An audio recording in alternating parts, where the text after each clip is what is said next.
here's why it's so important.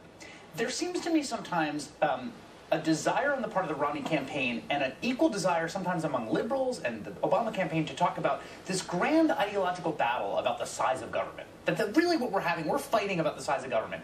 And there is nothing in the record of the Republican Party to suggest that they will shrink government. It just doesn't, it's not there. You've written about this in your book Drift under Reagan. We've seen it under George W. Bush. Government grew as a share of GDP, security spending, even things like Medicare Part D, right? So the question is, who will government benefit?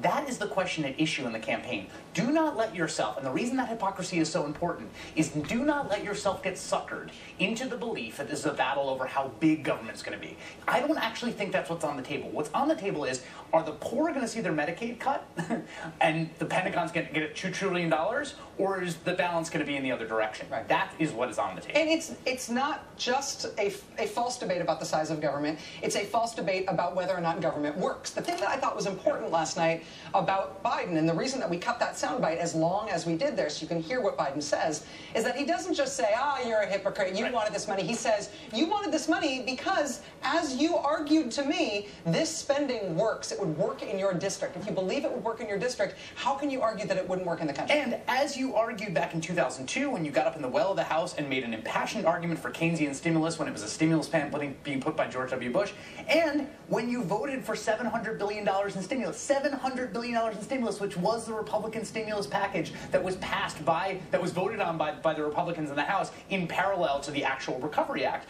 So again, what they want to do now in opposition is create this ideological vision of smaller government, of going after malformed bureaucracies. When they are in power, they do not do that. And no one should be suckered into thinking that they will. So here's my question.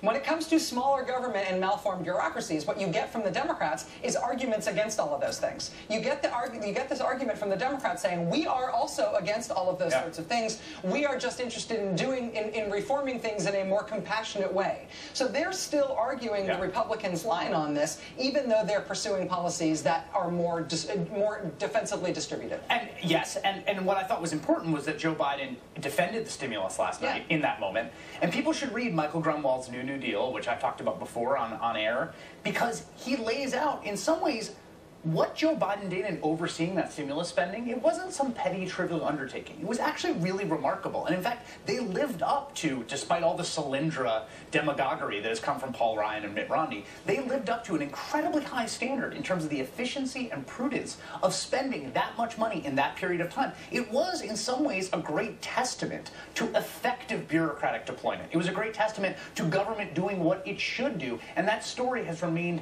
woefully untold. We went through this process with the Democrats on Obamacare, which involved them embracing the term Obamacare, which is when they had been running away from their achievement in health reform because they didn't like the way Republicans talked about it. And then something clicked, and Democrats, a few brave ones first, and then all of them started running on it and saying, actually, we see this as a great political asset.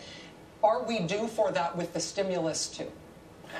I would like to say yes. I think the stimulus, when the recovery happens, and if the recovery happens under a Barack Obama administration in the second term, retroactively, the stimulus will take on this very haloed view. People will go back and look at it and see it in an incredibly favorable light. Well, that's why but everything hangs, as much as, frankly, the general opinion of the liberal project hangs on the re-election of Barack Obama, frankly. How that story is written is a story that is written about whether Barack Obama is re-elected. That's exactly right.